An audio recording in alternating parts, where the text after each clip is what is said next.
1 கொரிந்தியர் 2ஆம் அதிகாரம் 2ஆம் வசனம். 1 Corinthians chapter 2 verse 2. இயேசு கிறிஸ்துவை சிலுவையில் அறையப்பட்ட அவரையே அன்றி வேறு ஒன்றையும் உங்களுக்குள்ளே அறியாதிருக்க தீர்மானித்திருந்தேன். In fact, while I was with you, I made up my mind to speak only about Jesus Christ, who had been nailed to a cross. இயேசு கிறிஸ்துவை சிலுவையில் அறையப்பட்ட அவரையே அன்றி வேறு ஒன்றையும் உங்களுக்குள்ளே அறியாதிருக்க தீர்மானித்திருந்தேன். I made up my mind to speak only about Jesus Christ, who had been nailed to a cross. இதை இவ்விதமாக சொல்லலாம். We can say this in this way. உங்களுக்கு நான் அறிவிக்கிறதுல ஒன்றை மாத்திரம்தான் நான் அறிவிக்க விரும்புகிறேன்.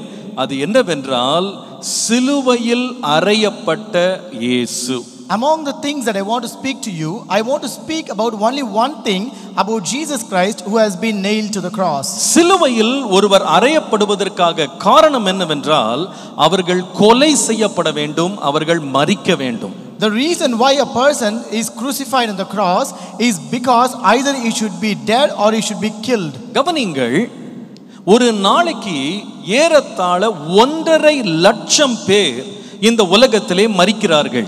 On average, approximately 1,50,000 people die each day. இந்த மரிக்கிறவர்களை ஒரு சந்ததிக்குள்ளே பொதுவாக மக்கள் மறந்து போகிறார்கள். And most of the people forget this dead within a generation.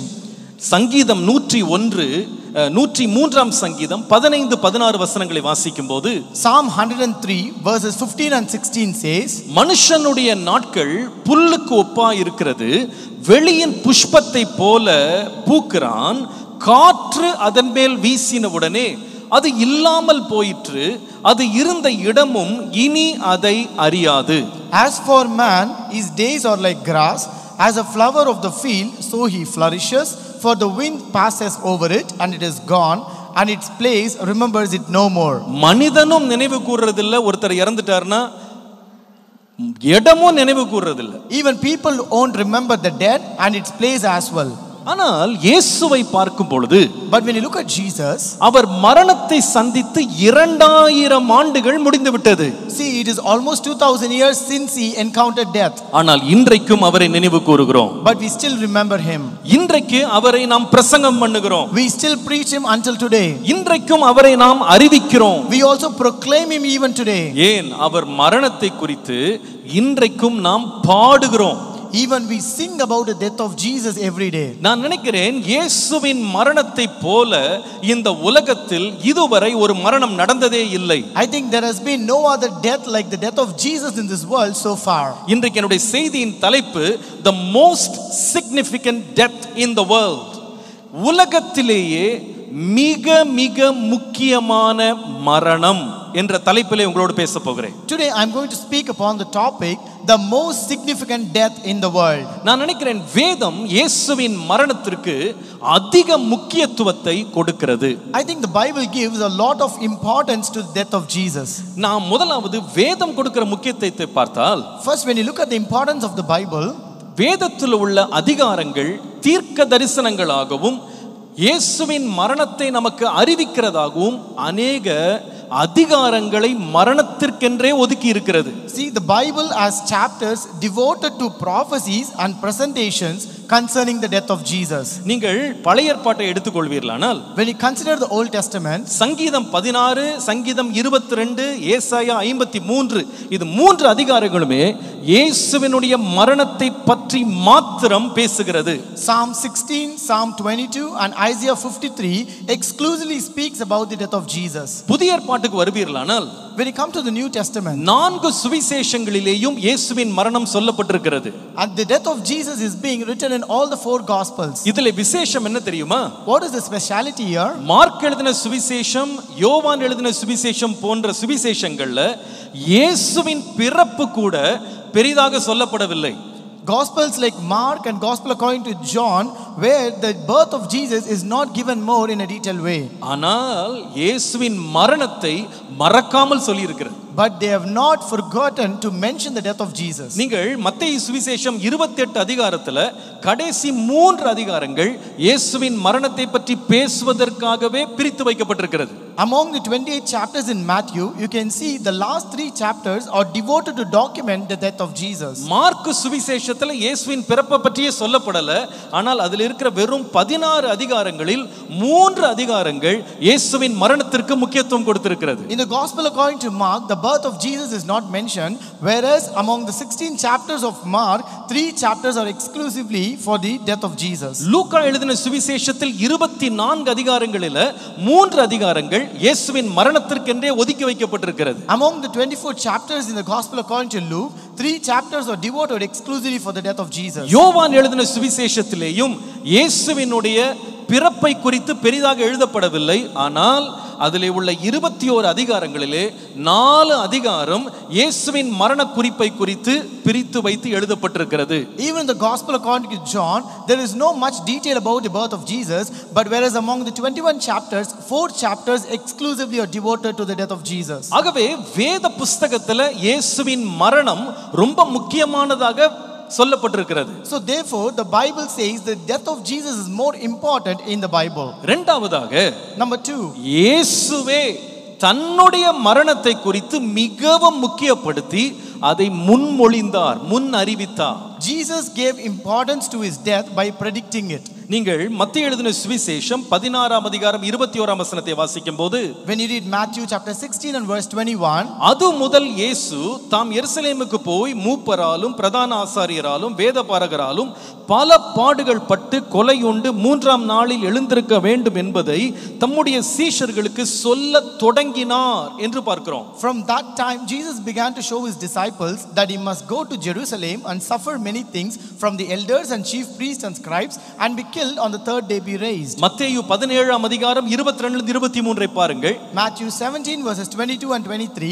மீண்டும் இயேசு சொல்லுகிறார், மனுஷகுமாரன் மனுஷர் கையில் ஒப்பு கொடுக்கப்படுவார், அவர்கள் அவரை கொலை செய்வார்கள், ஆகிலும் 3ஆம் நாளிலே உயிர்த்தெழுந்திருப்பார் என்றார். Here Jesus says again, the Son of Man is about to be betrayed into the hands of men and they will kill him, on the third day he will be raised up. நீங்கள் மத்தேயு எழுதின சுவிசேஷம் 20ஆம் அதிகாரம் 17-19 வாசிக்கும்போது, When you read Matthew chapter 20 verses 17 to 19, அங்கேயும் இயேசு 12 சீஷர்களை தனியே வரவழைத்து, இதோ எருசலேமுக்கு போகிறோம், மனுஷகுமாரன் பிரதான ஆசாரியரிடத்திலும் வேதபாரகரிடத்திலும் ஒப்பு கொடுக்கப்படுவார், அவர்கள் அவரை மரண ஆக்கினைக்குள்ளாக தீர்த்து அவரை பரிகாசம் பண்ணவும் வாரினால் அடிக்கவும் சிலுவையில் அறையவும் புறஜாதியாரிடத்தில் ஒப்பு கொடுப்பார்கள், ஆகிலும் 3ஆம் நாளில் அவர் உயிரோடு எழுந்திருப்பார் என்று வாசிக்கிறோம். Again here Jesus took the 12 disciples aside and he said, behold, we are going up to Jerusalem, and Son of Man will be betrayed to the chief priests and to the scribes, and they will condemn him to death and deliver him to the Gentiles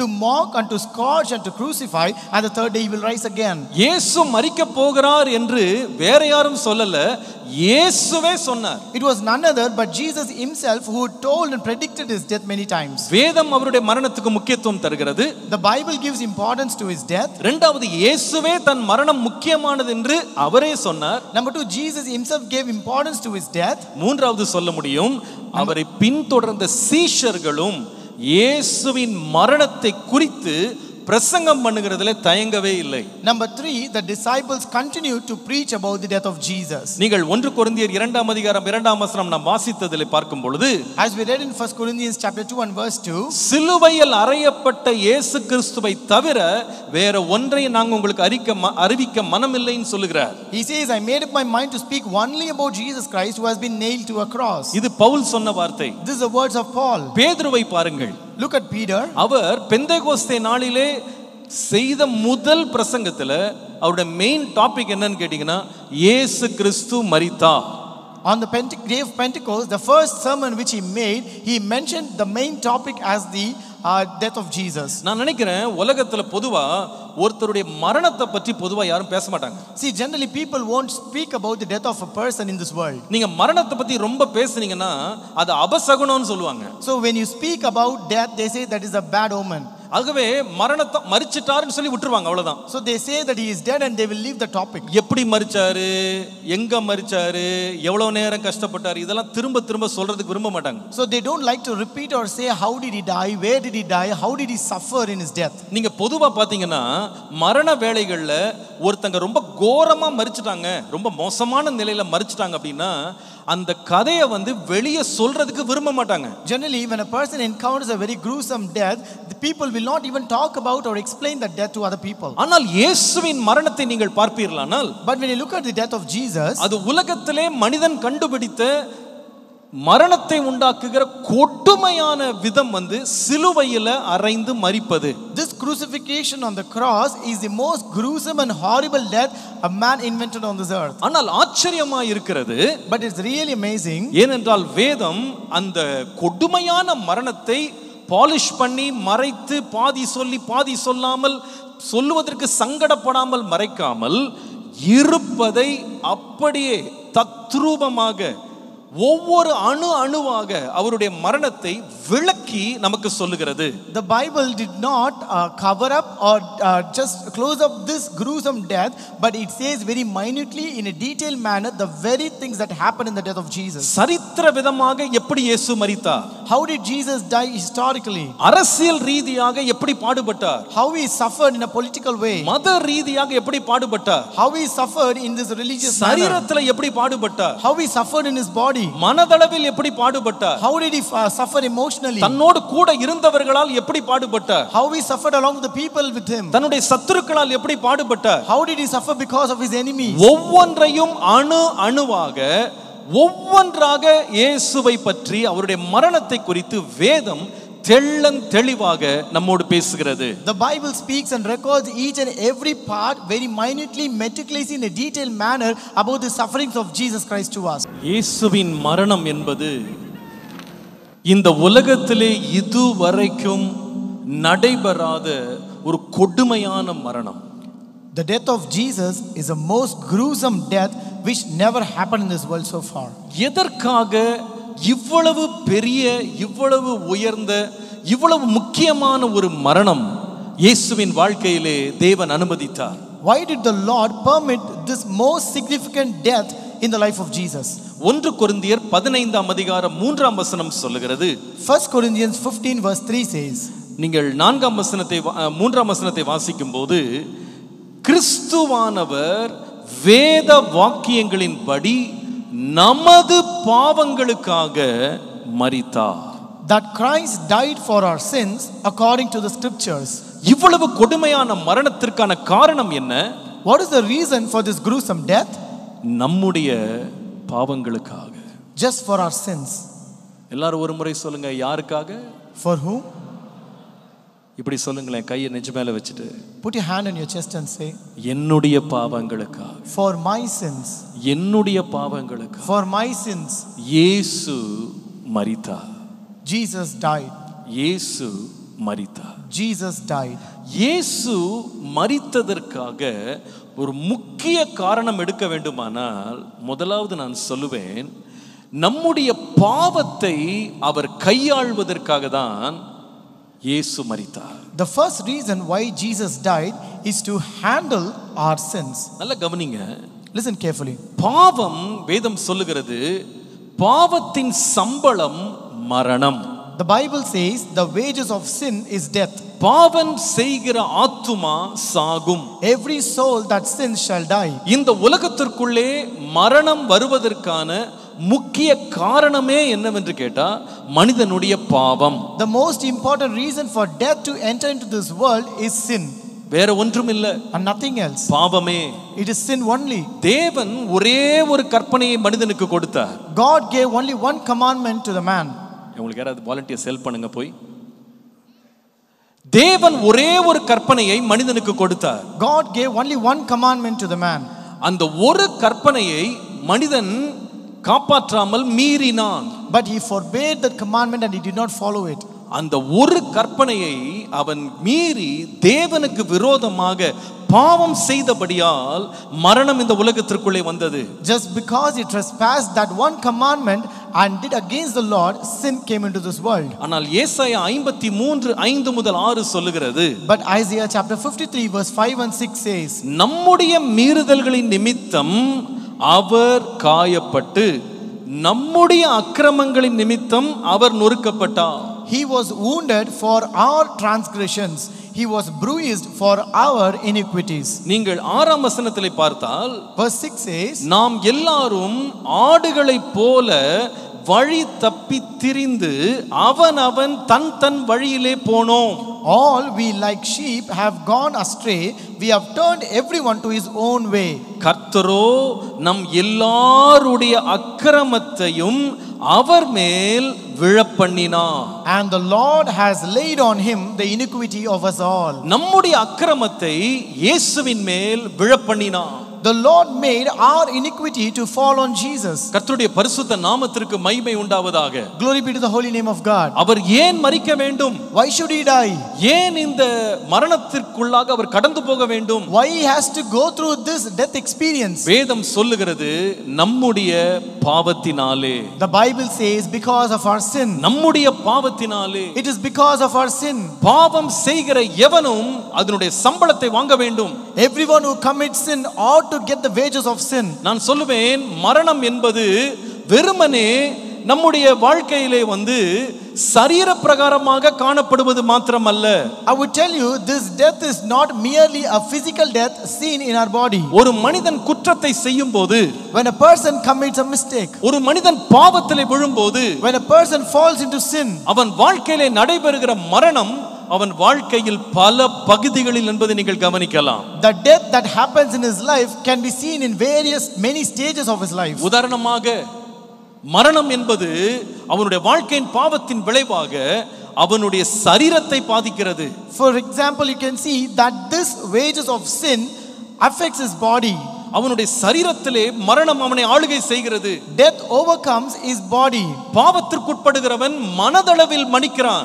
A person who commits sins will be dying in his heart. அவனுடைய மனசாட்சி வேலை செய்ய மாட்டேங்கிறது. His conscience will not work anymore. அவனுடைய உணர்ச்சிகளிலே மரணத்தை பார்க்கிறான். And he will also see death in his senses. பாவத்திலே விழுகிறவர்கள் அன்பை இழக்கிறார்கள். People who fall into sin will lose love. இரக்கத்தை இழக்கிறார்கள். They will lose mercy. மனிதாபியத்தை இழக்கிறார்கள். They lose humanity. எல்லா இடங்களிலேயும் ஒரு மரணம் ஒரு வாழ்க்கை ஆளுகை செய்கிறது. And you can see that this death rules in every part of their life. சிலருடைய வாழ்க்கையிலே பாவம் பிரவேசிக்கும் போது, in somebody's life when this death enters, அவருடைய உறவுகள் மரித்து போகிறது. their relationships will be spoiled. நீங்கள் சில குடும்பங்களை பாருங்க.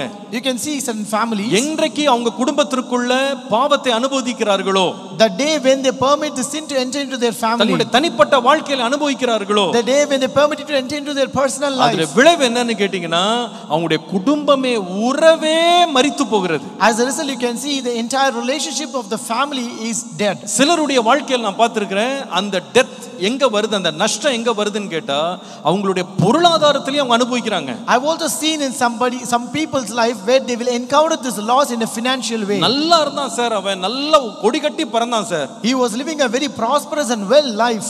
என்றைக்கு இந்த தப்பு தண்டாவத்துல விழுந்தானோ, but the time when he got into this all crimes, அதில இருந்து சொத்தை எல்லாம் இழந்துட்டான் sir. he began to lose all his wealth. ஒண்ணுமில்லாத ஆண்டியா மாறிட்டான் sir. now he has become totally poor. இது ஏன் வந்தது என்று கேட்டா, why did this come? பாவத்தின் சம்பளம் மரணம். it's because the wages of sin is death. பாவம் ஒருவனை வாழ விடாது. the sin will not let a person live. பாவம் ஒருவனை செழிக்க விடாது. sin will not let a person prosper. இயேசு என்ன செய்தார்? what did Jesus do? நம்முடைய பாவத்தின் நிமித்தம் வந்த மரண தண்டனையை இயேசு தன்மேல் ஏற்றுக்கொண்டார். Jesus accepted the punishment that came from the wages of our sin. அவருடைய தலை முதல் பாதம் வரைக்கும் அவர் தண்டிக்கப்பட்டார். he was condemned and punished right from his head to toe. யாருக்காக? for whom? நமக்காக. only for us. நமக்காக. it is for us. நம்முடைய பாவத்தின் நிமித்தம் அவர் நொறுக்கப்பட்டார். he was oppressed for our sins. தண்டனை இல்லாமல் பாவத்திற்கு விடுதலை கிடையாது. there is no deliverance to sin without punishment. அந்த தண்டனையை இயேசு தன்மேலேயே ஏற்றுக்கொண்டார். and Jesus accepted that punishment upon himself. இந்த மிக முக்கியமான மரணம் நடப்பதற்கு காரணம் என்னவென்றால், இயேசு என்னையும் உங்களையும் நம்மையும் மரணத்தினால் உண்டாகும் ஆக்கினையிலிருந்து தண்டனையிலிருந்து நம்மை விடுவிக்கிறதற்காக இயேசு மரித்தார். This most significant death of Christ happened because so that he can release us from the wages of sin. நாம் அவரை விசுவாசிப்போமானால், If we believe him, அவர் என்னுடைய தண்டனை ஏற்றுக்கொண்டார் என்று நாம் விசுவாசிப்போமானால், if we believe that he has accepted our punishment, நம்முடைய பாவங்களை அறிக்கை செய்ய நாம் ஆயத்தமாக இருப்போமானால், and if we are willing to confess our sins, அவருடைய விடுதலையை நாம் பெற்றுக்கொள்வோம். we will experience his deliverance. இன்றைக்கு ஆண்டவர் உங்களை விடுதலையாக்க வல்லவர். Today the Lord is able to deliver you. ஆம், நம்மை ஒவ்வொரு நாளும் பிசாசானவன் பாவம் செய்ய அனுதினமும் தொடர்ந்து தூண்டுகிறான். Yes, truly this devil will trigger us each and every day to commit sin. அவருடைய நோக்கம் என்ன தெரியுமா? What is the purpose of devil? எப்படி ஆகிலும் இவளை அழித்து விட வேண்டும். Somehow I want to destroy this person completely. வேதம் சொல்லுகிறது, திருடன் திருடவும் கொல்லவும் அழிக்கவும் வருகிறானே அன்றி வேறு ஒன்றுக்கும் அவன் வருகிறதில்லை. The Bible says the thief does not come except to steal and to kill and to destroy. ஆனால் இயேசு எதற்காக வந்தார் தெரியுமா? But why did Jesus come? சாக கிடக்கிற மனிதனை மரணத்தை தன்மேலே ஏற்றுக்கொண்டு அவனுக்கு ஜீவனை கொடுக்கும்படி, so that he can give life to the one who is in the almost deathbed, so that இன்றைக்கு நம்மை வாழ வைக்க இயேசு வல்லவராய் இருக்கிறார். Jesus is able to make us live today. ஆண்டவரே, நான் வாழ்ந்திருக்க விரும்புகிறேன். Lord, I want to live, Lord. என்னை இந்த மரண ஆக்கினையிலிருந்து விடுதலையாக்கும். Lord, deliver me from this wages of sin. இந்த பாவ பழக்கத்திலிருந்து விடுதலையாக்கும். Deliver me from this sinful habit. என்று நீங்கள் கேட்பீர்களானால், if you could ask that today, இன்றைக்கு தம்மேலே மரண தண்டனை ஏற்றுக்கொண்ட இயேசு உங்களை இன்றைக்கு விடுதலையாக்குவார். Jesus who accepted this punishment of our sin upon himself is able to deliver you today. என்னுடைய தகப்பனார் இதே ஆவடியில 67 வருஷத்துக்கு முன்பாக ஒரு மோசமான வாழ்க்கை வாழ்ந்தவர். My father lived in the same Avadi almost 67 years ago. He lived a very horrible life. 13 வயதுல அவர் ஆவடிக்கு திருநெல்வேலியிலிருந்து வீட்டுக்கு தெரியாமல் ஓடி வந்தவர். At the age of 13 he came running away from his house from Tirunelveli. எதற்காக வந்தார்னு கேட்டா, கூலி வேலை ஒரு மளிகை கடையில செய்து கிடைத்த சம்பாத்தியத்தை வைத்து உலகத்தை தகாத விதத்துல அனுபவிக்கிறதுக்காக வந்தார். He came here to work in a provision shop for daily wages and to enjoy this world in an evil manner. சின்ன சின்ன கெட்ட பழக்கமாக சின்ன சின்ன பாவங்கள் அவருடைய வாழ்க்கையை கொடுமையான பாவத்திற்கு கொண்டு சென்றது. All the small and petty sinful things which entered his life totally turned his life into a horrible life. கடைசியில ஒரு நாளைக்கு 100 சிகரெட் பிடிக்கிற ஒரு சிகரெட் பைத்தியமாக மாறினார். At last he became a chain smoker where he smoked 100 cigarettes per day. வாழ்க்கையில் நிம்மதி இழந்தவராய், as a person who lost his peace in his life, செத்தால் தான் நமக்கு விடுவு கிடைக்கும், செத்தால் தான் நிம்மதி கிடைக்கும் என்று சொல்லி பெரம்பூர் ரயில்வே ஸ்டேஷன்ல 21 வயது வாலிபனாக தன் வாழ்க்கையை தண்டவாளத்தில் விழுந்து ட்ரெயின் முன்னாடி விழுந்து மரித்து விடுவதற்காக நேரத்தையும் நாளையும் குறித்தார். And as a person who lost everything in his life at his age of 21, he decided to kill himself by attempting a suicide in the Perambur station. ஆனால் அவர் தற்கொலை செய்வதற்காக வீட்டை விட்டு கிளம்ப அவர் ஆயத்தமாய் கொண்டிருந்த பொழுது கோவிந்த சுவாமி என்கிற ஒரு இந்து சகோதரனால் இயேசு கிறிஸ்துவின் அன்பை குறித்து கேள்விப்பட்டார். When he was preparing himself for the suicidal attempt and when he was about to start from his house, he encountered and met a person named Govinda Swami who met him and talked to him. இந்த கோவிந்த சுவாமி என்கிற அந்த குடும்ப நண்பர் எதேர்ச்சியாய் வந்து எங்க அப்பாவை கட்டாயப்படுத்தி இதை போன்ற ஒரு ஆலயத்துக்கு கொண்டு போனார். This Govinda Swami, who was a family friend, he came there and he compelled my father to, and he took him to a church like this. Govind சுவாமி இந்து நண்பர் கையில பைபிளோட சர்ச்சுக்கு போனார். Govinda Swami, who is a Hindu friend, he came to the church with a Bible. ஆனா எங்க அப்பா பிறந்த கிறிஸ்தவன் Thomas ராஜ்னு பேரு, அவர் வந்து பாக்கெட்ல 20 சிகரெட் வச்சிட்டு போனார். But my father, who is a born Christian named Thomas Raj, he came to the church with 20 cigarettes. ஏன்னா அவருக்கு சிகரெட் பிடிக்காம இருக்க முடியாது. Because he cannot live without smoking. ஆனால் அன்றைக்கு இயேசுவின் அன்பினால் தொடப்பட்டார். But that day he was touched by the love of Jesus. அவருடைய வாழ்க்கை மாறினது. His life totally changed. சாக வேண்டும் என்றிருந்த மனிதனை கர்த்தர் மாற்றினார். God changed the person who determined to kill himself and die. அதுடைய விளைவாக 67 ஆண்டு கழித்து அவருடைய மகனாக நான் இன்றைக்கு நின்று பிரசங்கம் பண்ணி கொண்டிருக்கிறேன். As a result, after 67 years, I stand here as his son and preach here. இதே சபையிலே தேவனுடைய தாசனாகிய என்னுடைய அப்பா அவர்கள் கொடுத்த பிரசங்கத்தினாலே ஊழியத்தினாலே இந்த இயேசுவை அறிந்தவர்கள், அவரை ஏற்றுக்கொண்டவர்கள் எண்ணற்ற மக்களாக இருக்கிறார்கள். There are a number of innumerable people in this church where they have accepted Jesus by listening to the preachings of my Father who is the servant of இது God. எப்படி நடந்தது? How did this happen? ஒன்றே ஒன்றுதான். Only one thing. இயேசு எனக்காக மரித்தார். Jesus died for me. எதற்காக? For what? நான் செய்த பாவங்களுடைய தண்டனையை அவர் ஏற்றுக்கொள்ளும்படியாக. So that he can accept the punishment of the sin which I committed. இரண்டாவது, இயேசுவின் மரணம் ஏன் இவ்வளவு முக்கியமானது?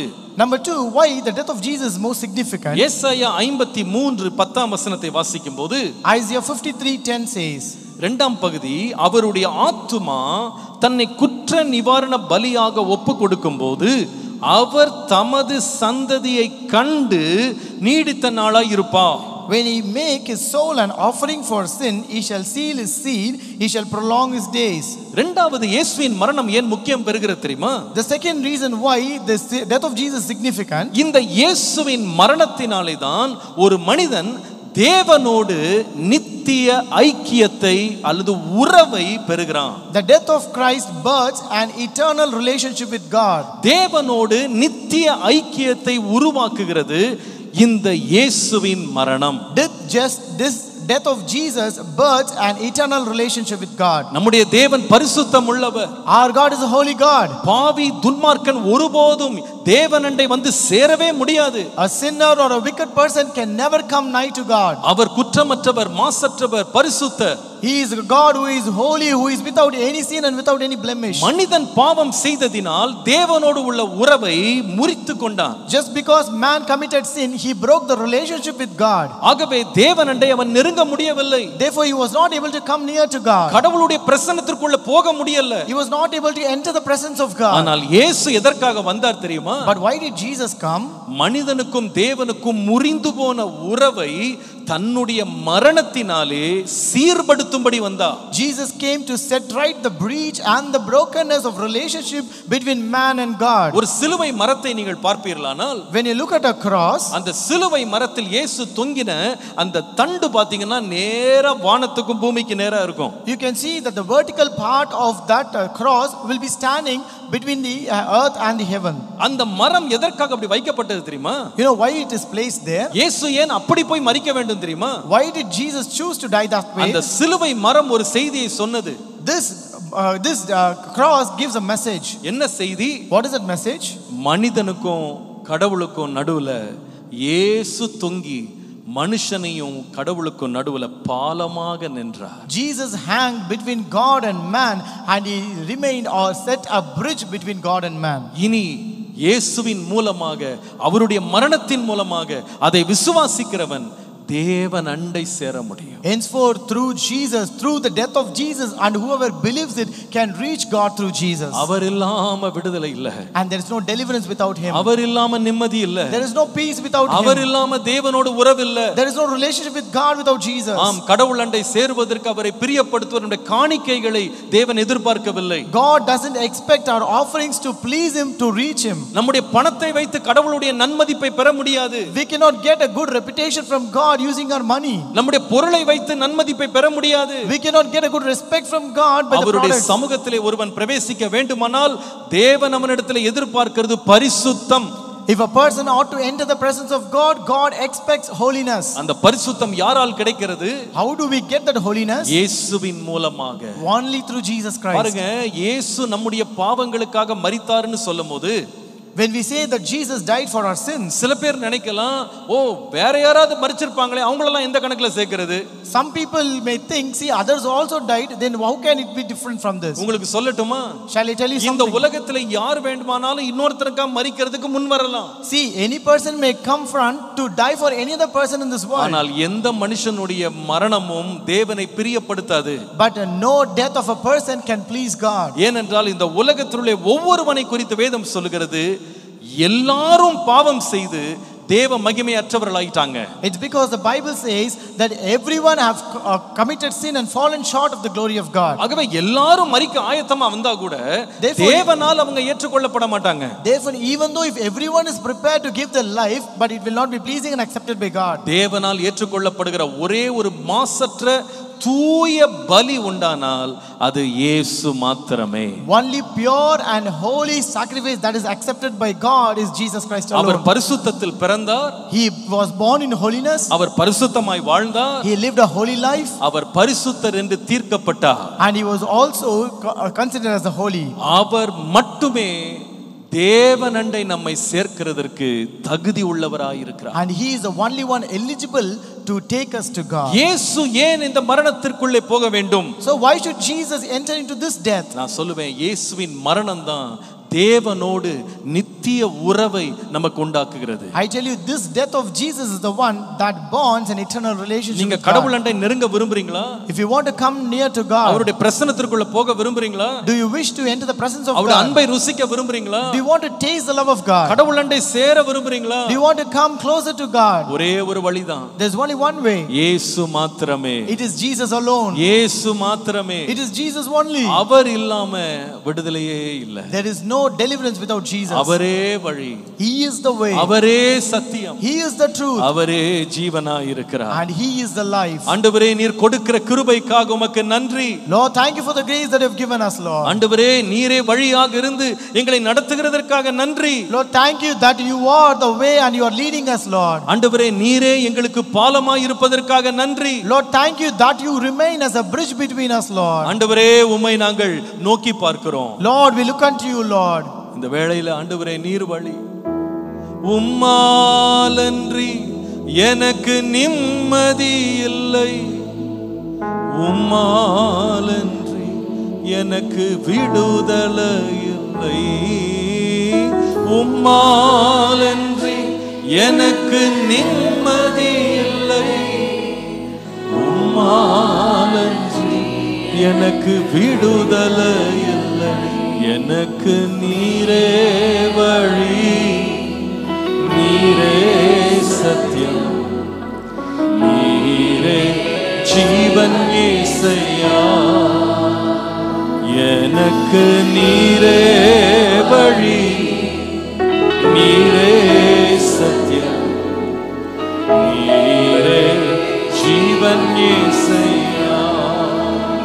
எனக்காக சிலுவையில், எனக்காக சிலுவையில் நீர் மரித்தீர், எனக்காக திரு ரத்தம் நீர் சிந்தினீர், எனக்காக சிலுவையில் நீர் மரித்தீர், எனக்காக திரு ரத்தம் நீர் சிந்தினீர்.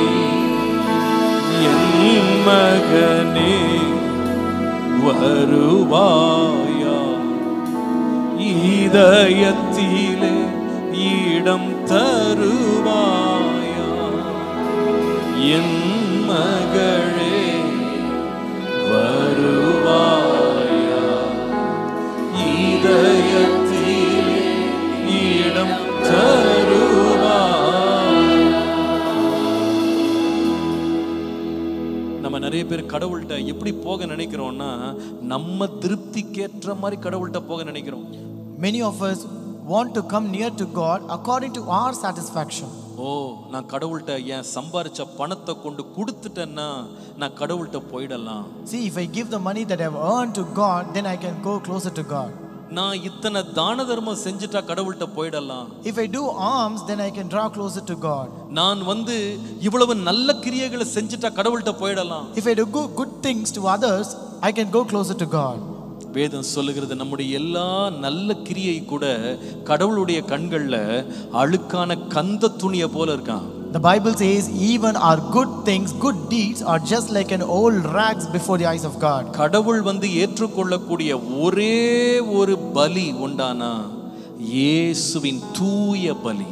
Only sacrifice which God can accept is the holy sacrifice of Jesus. ஏன் இயேசுவை அனுப்பினார் தெரியுமா? You know, why did he send Jesus? எப்படியாயிலும் நாம் அவர் பக்கத்துல வரணும். So that we can come closer to him somehow. எப்படியாயிலும் அவர் அண்டையில சேரணும். Somehow we have to come nearer to him. அவரோடு இருக்கிற உறவு புதுப்பிக்கப்படணும். Somehow we have to restore that relationship. ஆண்டவர் மரித்தது எதற்காகன்னு சொன்னா, நாம் அவரோடு நித்திய உறவை கொள்ளும்படியாக. Today Jesus died for us so that we will have an eternal relationship with God. கடைசியாக At last. இயேசுவின் அதிமிக முக்கியமான மரணம் ஏன் நிகழ்ந்தது? Why did the most significant death of Jesus happen? ரோமருக்கு எழுதின நிருபம் 6ஆம் அதிகாரம் 3-4 வசனங்களை பாருங்கள். Romans chapter 6 verses 3 and 4. கிறிஸ்து இயேசுவுக்குள்ளாக ஞானஸ்நானம் பெற்ற நாம் அனைவரும் அவருடைய மரணத்திற்குள்ளாக ஞானஸ்நானம் பெற்றதை அறியாமல் இருக்கிறீர்களா? Or do you not know that as many of us as were baptized into Christ Jesus were baptized into his death? மேலும் பிதாவின் மகிமையினாலே கிறிஸ்து மரித்தோரிலிருந்து எழுப்பப்பட்டது போல நாமும் புதிதான ஜீவன் உள்ளவர்களாய் நடந்து கொள்ளும்படி அவருடைய மரணத்திற்குள்ளாகும் ஞானஸ்நானத்தினாலே கிறிஸ்துவுடனே கூட அடக்கம் பண்ணப்பட்டோம். Therefore we were buried with him through baptism into death, that just as Christ was raised from the dead by the glory of the Father, even so we also should walk in newness of life. இயேசு கிறிஸ்து மரித்ததினால் நமக்கு வந்த நன்மை என்ன? What is the benefit that we receive because of the death of Jesus? இயேசு கிறிஸ்துவின் மரணம் நம்மை பாவம் கொண்டு வந்த சம்பளமாகிய மரணத்திலிருந்து நம்மை விடுவித்தது. The death of Jesus Christ released us from the wages of sin. இரண்டாவது இயேசு கிறிஸ்துவின் மரணம் தேவனோடு கடவுளோடு ஒரு நித்திய ஐக்கியத்தை உறவை உடைந்து போன உறவை திரும்ப எழுப்பினது. Number 2, the death of Christ births an eternal relationship with God. மூன்றாவது இயேசுவின் மரணம் என்ன செய்கிறது தெரியுமா? Number 3, what does the death of Jesus do? பாவத்தில் மரித்து கிடந்த நம்மை அவர் உயிரோடு எழும்பினது போல புதிய ஜீவன் உள்ளவர்களாய் நடப்பதற்கு நம்மை எழுப்புகிறது. The death of Christ restores us to a new life like how he was restored to a new life. நல்ல கவனிங்க. Listen carefully. இயேசு கிறிஸ்துவானவர் மரித்தார். Jesus Christ died. ஆனால் மூன்றாம் நாளிலே உயிரோடு எழும்பினார். But he rose up again on the third day. விசுவாசிக்கிற ஒரு ஆமென் சொல்லுங்க. Amen. அவர் உயிரோடு எழும்பினார். He rose up again. எப்படி எழும்பினார் தெரியுமா? How did he rise up? பலவீனம் உள்ளவராய் எழும்பல. Not as a weak one. Our மறுரூபமாய் எழும்பினார். He rose up in a transformed way. அவருடைய சரீரத்தில் வியாதி பலவீனம் இல்லை. There was no weakness or disease in his body. அவர் புதிய ரூபத்தோடு எழும்பினார். He rose up in a new form. அந்த மரணத்தை விசுவாசிக்கிறவர்களுக்கு நடக்கும் நன்மை என்ன தெரியுமா? What will happen to the people who believe the death? வேதம் சொல்லுகிறது. The Bible says. அவரை ஏற்றுக்கொண்டு ஞானஸ்நானம் பெற்று அவருடைய மரணத்திற்குள்ளாக நாம் நம்மை அடையாளப்படுத்திக் கொள்ளும்போது, those who accept him and those who find themselves into his baptism, வேதம் சொல்லுகிறது, the Bible says, நம்மையும் புதிதான ஜீவன் உள்ளவர்களாய் நடந்து கொள்ள தேவன் உதவி செய்வார். The Lord will help us also to walk in newness of life. நல்ல கவனிங்க. Listen carefully. பாவம் செய்த மனுஷனுடைய வாழ்க்கையில பாவம் செய்யும் கொடுமையான பின் விளைவு அவனை திரும்ப நார்மல் பர்சனாக மாற்றவே மாற்றாது. The horrible consequence a sin does in the life of a person is that it will not restore him into a normal life. எல்லாரும் கவனிங்க. Listen carefully. ஒரு பத்திரிக்கையை நான் ஒரு முறை படிச்சேன். I read in an article once. ஒரு முறை நீங்க நாம நம்முடைய பிரெயின் எவ்வளவு பவர்ஃபுல்னு கேட்டா, ஒரு முறை ஒரு தகாத படத்தை ஒரு மனுஷன் பார்த்துட்டான்னா அந்த படம் அவனுடைய சிஸ்டம்ல அவன் பிரெயின்ல அது எந்த காலத்திலுமே அழிக்க முடியாத அளவு ஒரு தாக்கத்தை ஏற்படுத்திடுதான். I read that our brain is so powerful that when a person watches a filthy film, that impact that creates in his brain will not be deleted from his brain. ஒவ்வொரு குற்றமும் இப்படி தான் நம்முடைய வாழ்க்கையிலே தடம் பதிக்கிறது. So this is how each and every sin and every crime that we commit makes an impact. பல வருஷம் கழிச்சு கூட திரும்ப அது என்ன செய்யுதுன்னா, அந்த இடத்துக்கு போகும்போது, அந்த ஆளை பார்க்கும்போது, அந்த சம்பவத்துக்குள்ள போகும்போது திரும்ப அவங்க பழைய மாதிரி போயிடுறாங்க. Even after many years, when they go to the same place, when they meet the same person or do the same thing, it again reminds them the same thing and make them do it. ஆகவே பாவத்துல விழுகிற மனுஷன் தம் வாழ்க்கையை புதுசா மாத்திக்கணும், நல்லவனா வாழணும்னு நினைச்சா கூட அவனால ரொம்ப நாள் நிக்க முடியாது. So therefore a person who falls into the sin, if he wants to transform his life himself, he cannot do it for a very long time. ஆனால் வேதம் சொல்லுகிறது, but the Bible says, இயேசு கிறிஸ்துவினுடைய மரணத்திற்குள்ளாகும் ஞானஸ்நானம் பெற்று அவருடைய மரணத்திற்குள்ளாக நம்மை நாம் அடையாளப்படுத்தும் போது தேவன் நம்மை புதிய ஜீவன் உள்ளவர்களாய் புதிய வாழ்க்கை வாழ உதவி செய்கிறார். When we see ourselves into the death of Jesus through baptism into death, then like how Jesus was raised as a new form, he will make us also a new form. சில பேர் நான் சொல்றதை கேட்டிருக்கேன். I've heard people saying this. Pastor நான் வந்து இந்த தப்பு பண்ணிட்டேன். Pastor, I've committed this sin. Sir நான் இந்த தவறுக்குள்ள விழுந்துட்டேன். Sir, I've fallen into this sin. இனி நான்லாம் மாறவே முடியாதுங்க. I can never change anymore. நான்லாம் சரியாகவே முடியாது. I cannot live a normal life. நான்லாம் திரும்ப குடும்பத்துக்கு செட் ஆக மாட்டேன். I will not set right for my family. நான் வந்து திரும்ப வந்து நல்லவனா மாறுறது வாய்ப்பே இல்ல. There is no chance I become a good person again. ரொம்ப கெடுத்துக்கிட்டேன் சார் என் மனசை. I spoiled my heart. என் நேரத்தை ரொம்ப கெடுத்துக்கிட்டேன். I spoiled my time. 40 வருஷம் என் டைமை நான் இழந்துட்டேன். I wasted my 40 years. இனிமே எனக்கெல்லாம் புதுசா ஒரு வாழ்க்கைன்றது வாய்ப்பே இல்ல. And there is no chance for me to have a new life anymore. இதை தான் நிறைய பேர் நம்புறாங்க. இதை நம்பிய நிறைய பேர் வந்து இதன்படியே வாழ்றதுக்கு முயற்சி பண்றாங்க. So this is what many people believe, and they also live and lead their life believing this thing. ஆம், நம்முடைய சொந்த முயற்சியினால நம்முடைய வாழ்க்கையை நம்மால் புதுப்பிக்கவே முடியாது. Yes, it's true that we cannot restore our life into a new form by our own efforts. ஆனால் மரித்தோரிலிருந்து உயிரோடு எழுந்த இயேசு எந்த மனுஷனையும் புதுப்பிக்க வல்லவராய் இருக்கிறார். But Jesus, who rose up from the death, is able to transform any person into a new form. நான் சொல்லுவேன், இதை நீங்கள் விசுவாசிக்க முடியுமானால் உங்கள் வாழ்க்கை இன்றைக்கு மாறும். I tell you, if you can believe this today, your life will be transformed. நடந்த ஒரு உண்மை சம்பவத்தை உங்களுக்கு சொல்லுகிறேன். Let me cite you a real incident that பல happened. ஆண்டுகளுக்கு முன்பாக அமெரிக்காவில் உள்ள சிகாகோ என்கிற நகரத்திலே ஒரு பெரிய நகைக்கடை ஒன்று இருந்தது. Many years ago, there was a jewelry shop in the city of Chicago in America.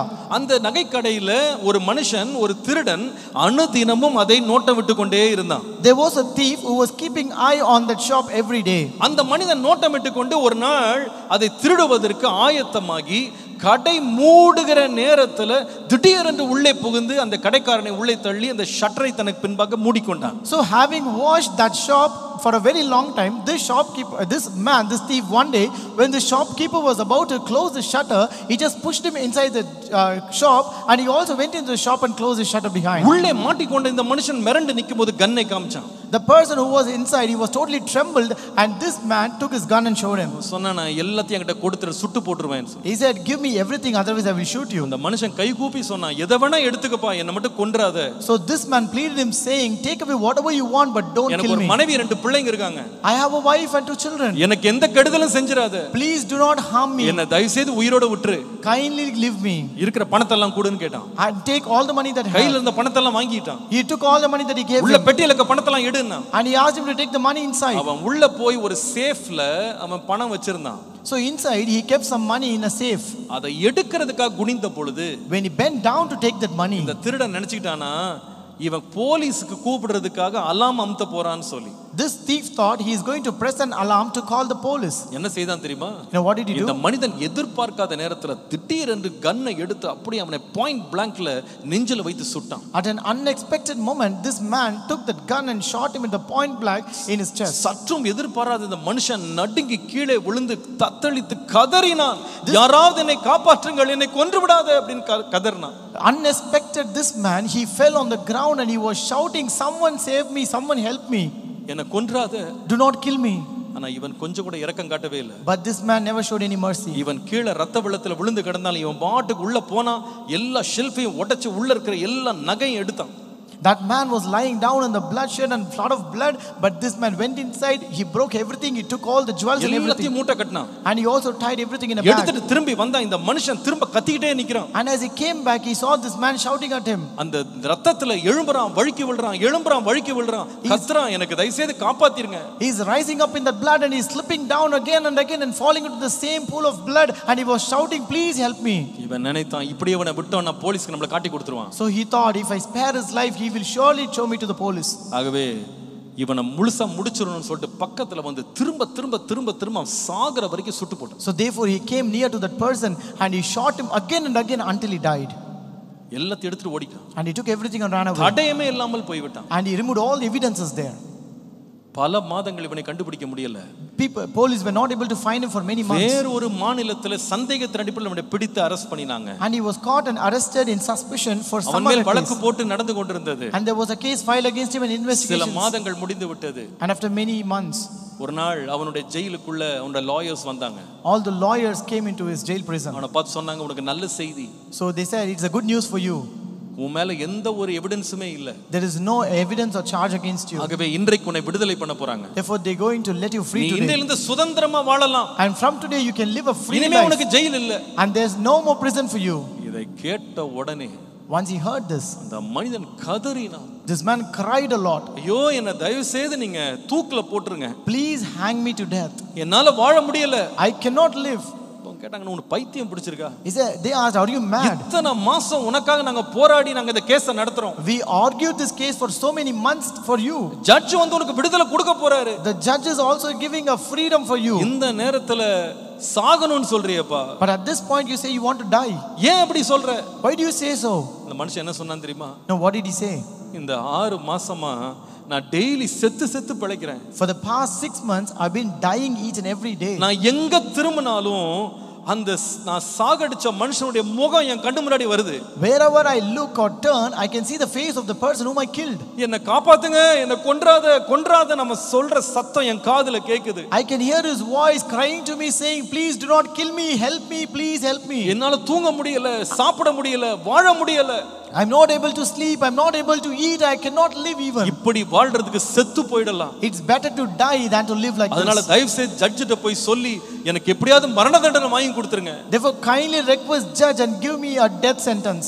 அவங்க எவ்வளவு சொன்னி அவங்க கேட்காதனால, so just because he did not listen whatever they said, வேற வழி இல்லாம ஜட்ஜிட்ட போய் சொன்னாங்க. They went to the judge and said, இவன் நிரபராதி இல்ல, இவன் தான் குற்றவாளி. so he is not innocent, he is the culprit. கடைசியில் அவன் விரும்பினபடி அவனுக்கு தூக்கு தண்டனை கொடுக்கப்பட்டது. And at last he was given a death sentence and hanged to death. பாவம் செய்கிற மனுஷன் தன் வாழ்க்கையில தானாக புதிதாக ஆரம்பிச்சுக்கலாம், நாம் மாறிக்கலாம் அப்படின்னு நினைக்கிறது முடியாத காரியம். A person who commits sin, he cannot change his life or transform his life into a new form with his own efforts. ஏன் தெரியுமா? You know why? அவனுடைய சொந்த மனசாட்சியே அவனுக்கு விரோதியாய் வந்து நிற்கும். It's because his own conscience will stand as an enemy to him. அதிலிருந்து அவனால் விடுதலை பெற முடியாது. He cannot get a deliverance from that. ஆனால் இயேசு செய்கிறது என்ன தெரியுமா? But what will Jesus do? அவருடைய மரணத்தினாலே, by his death, வாழ்க்கையே தொலைந்து போனவனை மீண்டும் புதுப்பிக்க அவர் வல்லவராய் இருக்கிறார். Jesus is able to restore a person who has lost his life into a new transformed form. ஒருவேளை இங்க நீங்க வந்திருக்கலாம், என் குடும்பத்தையே நான் தொலைச்சிட்டேன் sir. Maybe today you are here saying, sir, I've lost my family. என் வாழ்க்கையை நான் தொலைச்சிட்டேன். I lost my life. என் நேரத்தெல்லாம் நான் தொலைச்சிட்டேன். I lost and wasted my time. இனி என் வாழ்க்கையெல்லாம் புதுசா மாறும்ன்றதுக்கு நம்பிக்கையே இல்ல. And there is no more hope that my life will become a new life. உன்னால முடியாதது. It is impossible by you. ஆனால் தேவனாலே எல்லாம் கூடும். But all things are possible by God. அவர் எந்த மனுஷனையும் பிரகாசிக்க பண்ண வல்லவர். He is able to lighten up any person. ஒருவன் கிறிஸ்துவுக்குள்ளே இருந்தால் அவன் புது சிருஷ்டியாய் இருக்கிறான். If any person is in Christ, he is a new creation. பழையவைகள் எல்லாம் ஒளிந்து போயின, எல்லாம் புதிதாயின. All things have passed away, behold, all things have become new. இன்றைக்கு உங்களை புதுப்பிக்க அவர் வல்லவராய் இருக்கிறார். Today he is able to transform you. இன்றைக்கு உங்களை புதுப்பிக்க அவர் வல்லவராய் இருக்கிறார். Today he is able to renew your life. ஆண்டவரே, Lord, உம்முடைய மரணத்தினால் உண்டாக்கின நன்மையை நான் பெற்றுக்கொள்ள ஆயத்தமாய் இருக்கிறேன். Lord, I am prepared to receive the goodness out of your death. இன்றைக்கு என் பாவத்தை மன்னியும். Lord, forgive my sins today. உம்மோடு உள்ள ஐக்கியத்தை கட்டிக்கொள்ள கிருபை தாரும். Give me grace to, Lord, build up that relationship என்னை with you. மீண்டும் புதிதாக்கும்.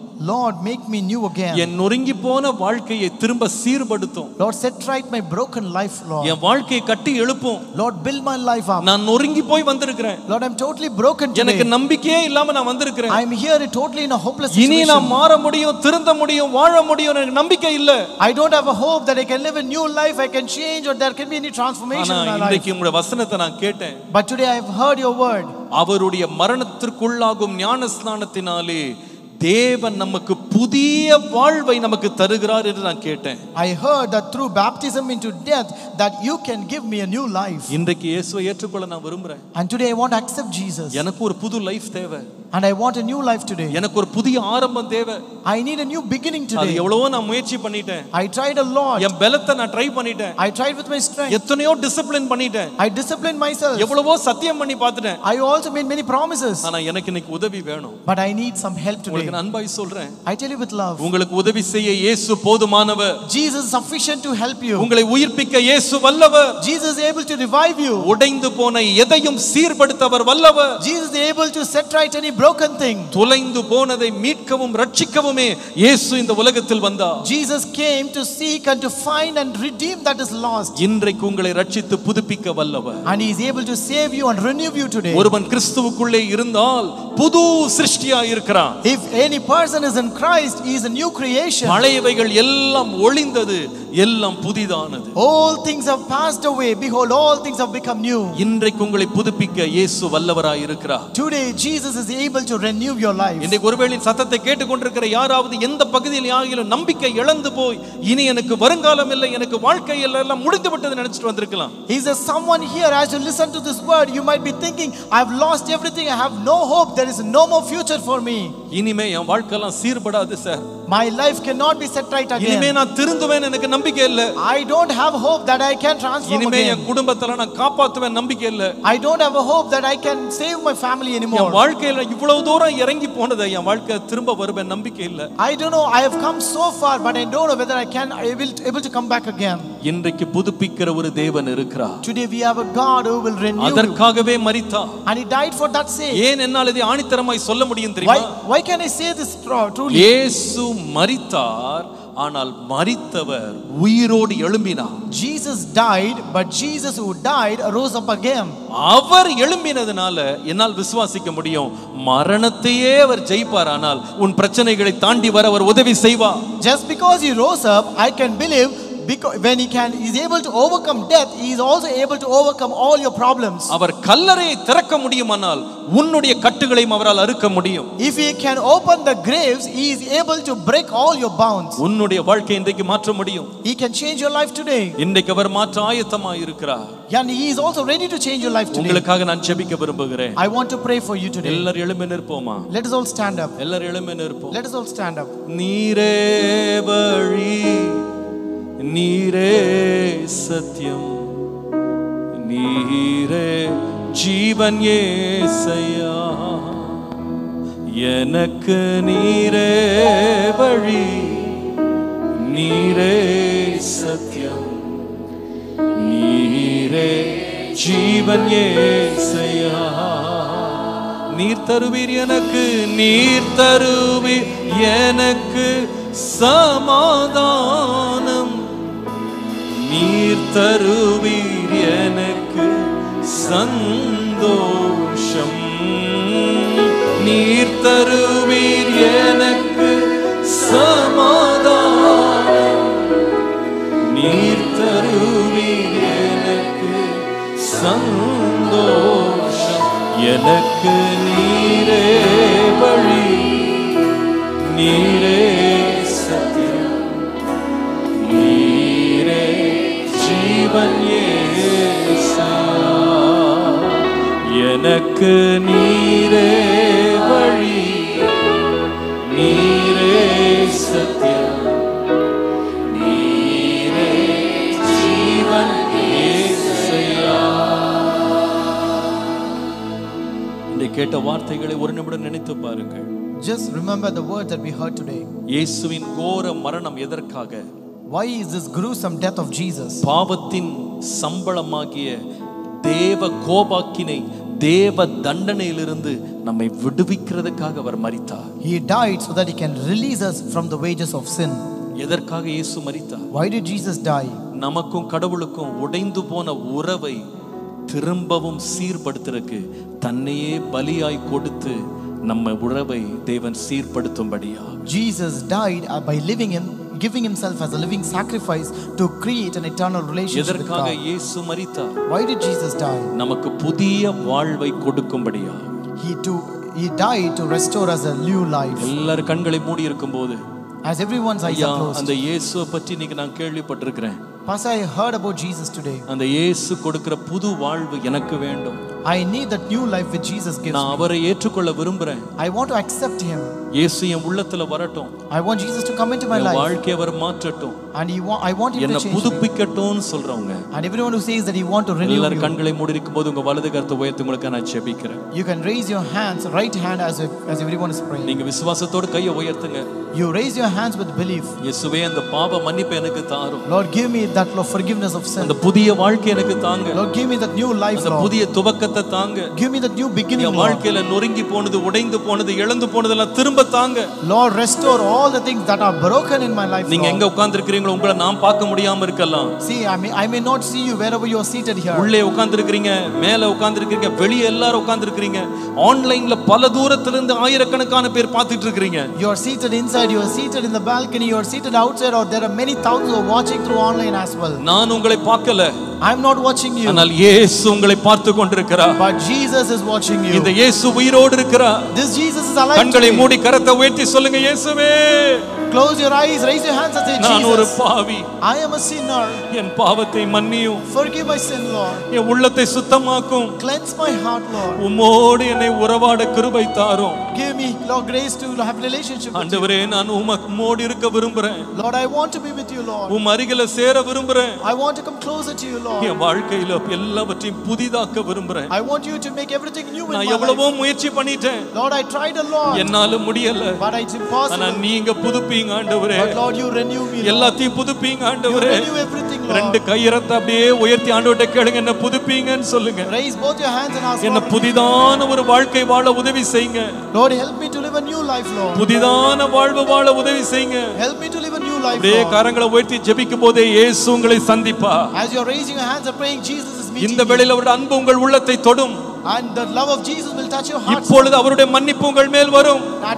And now the forgiveness of God. இயேசுவின் பிரசன்னம் உங்கள் மேல் இறங்கும். The presence of Jesus will descend upon அவருடைய you. தொடுதல் இப்பொழுது உங்கள் மேல் இறங்கி வரும். The touching of Jesus will come upon அவருடைய you. அன்பின் கரம் உங்களை அணைக்கும். His loving hand will embrace you. ஒவ்வொரு பாவத்தையும் அவர் மன்னிக்க போதுமானவர். He is sufficient to forgive every sin. ஒவ்வொரு அடிமைத்தனத்திலிருந்து விடுதலையாக்க வல்லவர். He is able to deliver you from every நீ bondage. எவ்வளவு நொறுங்கி போய் வந்திருக்கலாம். No matter how broken you might எல்லாம் be. இழந்து வந்திருக்கலாம். No matter you might have lost everything. ஆனால் இயேசுவோ உன்னை சீர்படுத்த வல்லவர். But Jesus is able to restore you. அவரால் முடியாத காரியம் ஒன்றுமே இல்லை. There is nothing impossible by அவரால் him. முடியாத காரியம் ஒன்றுமே இல்லை. There is nothing impossible by என்னை him. புதுப்பி ஆண்டவரே.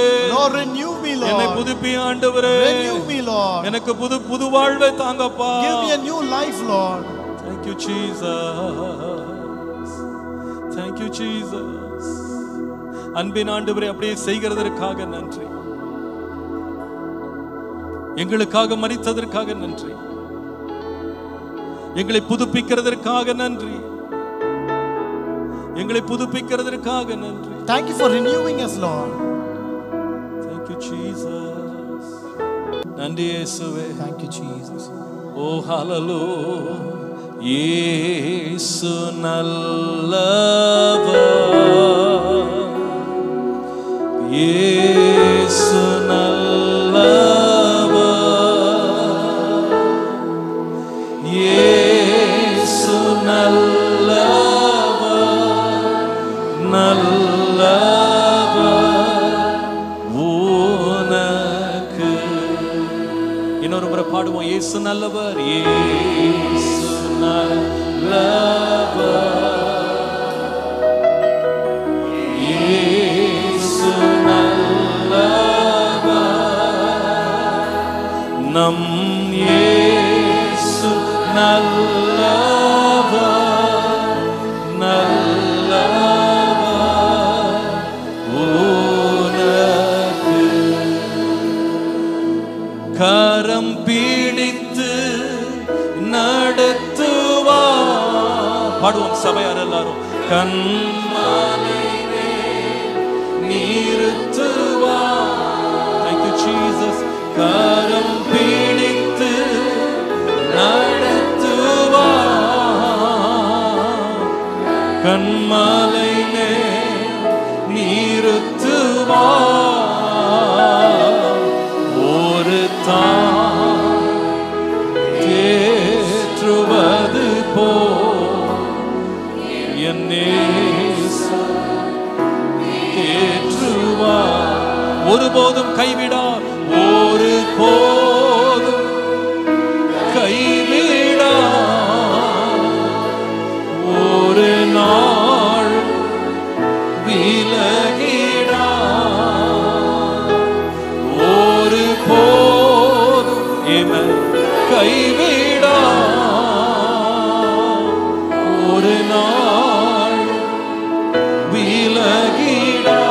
Thank you, Jesus. ஒரு தாய் தேற்றுவது போல் என் இயேசு தேற்றுவார். ஒரு தாய், ஒரு தாய். Thank you, Jesus. Thank you, Jesus. Thank you, Jesus.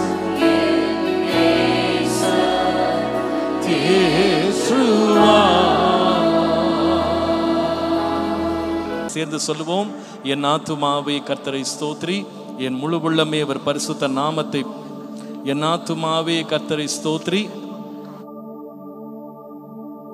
அவருடைய அக்கிரமங்களை எல்லாம் மன்னித்து நோய்களை எல்லாம் குணமாக்கி பிராணனை அழிவுக்கு விலக்கி மீட்டு கிருபையினால் இரக்கங்களால் முடிசூட்டி நன்மையினால் வாயை திருப்தியாக்குகிறார்.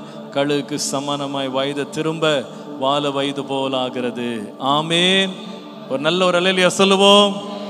ஹல்லேலூயா, ஹல்லேலூயா.